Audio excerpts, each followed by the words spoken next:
Hello, and welcome back to my channel.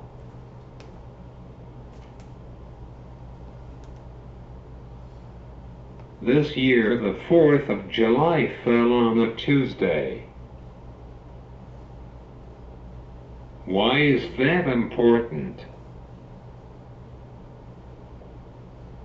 A few years ago, when Trump and the Republican Party tried to take a meat axe to Medicaid, so the richest 1% of Americans could get a tax break, Rachel Maddow of MSNBC did a nice long 20-minute history of ADAPT, the militant wing of the disability community and the disability rights/independent living movement that I am proud to say I am a part of. Within that story, she discussed what happened on Tuesday, July 5th, 1979 in Denver when the Gang of 19 blocked a city bus. If you don't know the story, let me tell it.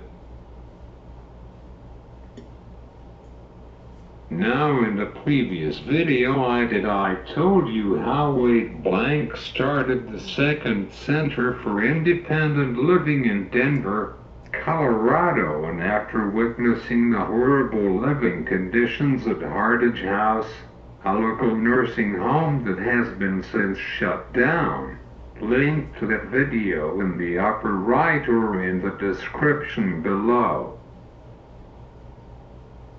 They discovered that the mainline public transportation was not wheelchair accessible.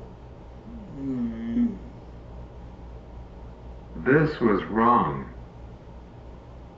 On Wednesday, July 5th, 1979, the Gang of 19 barricaded buses at the height of rush hour.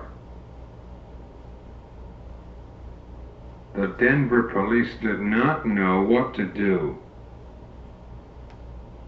They stayed there all day and all night and into the 6th. It took them an entire decade to gain access to transportation with the passes of the Americans with Disabilities Act. Then they fight for consumer-directed home and community-based services and support as opposed to being warehoused. It is sad to say we are still fighting. It is sad to say we are still not all free, and not everyone has equal rights. We took a huge step back in Pennsylvania in terms of services for people with disabilities through Medicaid, the largest health care insurance company in the United States. The managed care organizations took over direct care services, and they truly do not hold anybody accountable, and it has gotten worse.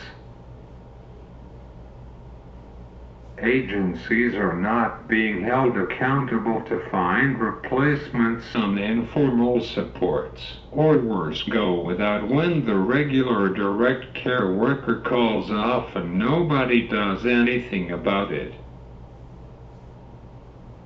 There is no citing of the provider. There are no investigations. It seems to me if somebody calls off, they send in a field training manager or call on the participant's emergency contact. I get it, but on the other hand I do not. What if, say, the participant's emergency contact had a disability themselves? What if, say, the participant's emergency person lived in another state or 2 hours away?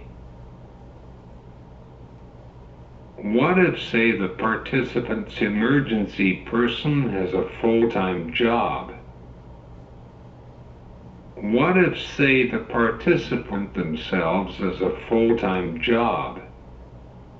People cannot and should not have to rely on their informal supports and rarely need them. Back in college, I had a lot of trouble with getting services and supports. I lived in the resident hall on campus.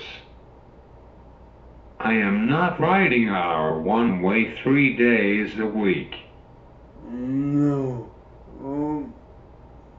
The university's disability services were limited to daytime and to academics only. Therefore, my friend was hired on as a backup through a secondary agency. On Saturday nights he would come, put me in his Mustang, and take me up to his fraternity house to hang out. He sometimes didn't always fill out a timesheet. We hung out as friends and he provided informal support. One time I did go home with him because I thought of him more as a peer than just an employee. I believe that managed care looks good on paper, but when it comes to putting it into practice, the execution sucked. I think that it is truly getting worse. A family member should be called at the last resort, not the first option. The fact that field managers have to be called in when people call off is insane. If at the last minute a teacher calls off, the school district has an available substitute teacher they called. They make sure they have somebody to cover the class even if they had to combine classes. The question is, how can we ensure that people with disabilities are free from nursing homes and other institutions? How can we ensure that people with disabilities are healthy and safe while living in the community?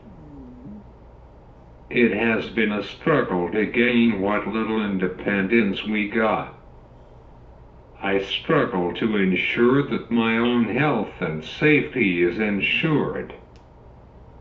I do not like to get people in trouble, so I suffer, which is not good. I know that I should look out for myself. However, I understand the symbiotic relationship between a person with a disability and their personal care attendant. We all need to just get along with each other and respect one another. Just like any relationship, there should be a healthy balance, and when it is not, then it becomes an issue. Personal care attendant services and supports are absolutely essential to a person's with a disability welfare and freedom.